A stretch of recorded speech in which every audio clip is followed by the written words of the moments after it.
Matric विशेष एवं compartmental परीक्षा 2026 के दौरान पूछे गए ऑब्जेक्टिव प्रश्नों का आंसर की वेबसाइट biharborderline.com पर जारी किया गया है।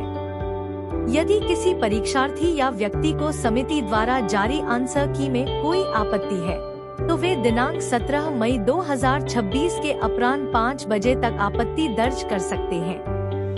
आपत्ति दर्ज करने की प्रक्रिया इस प्रकार है।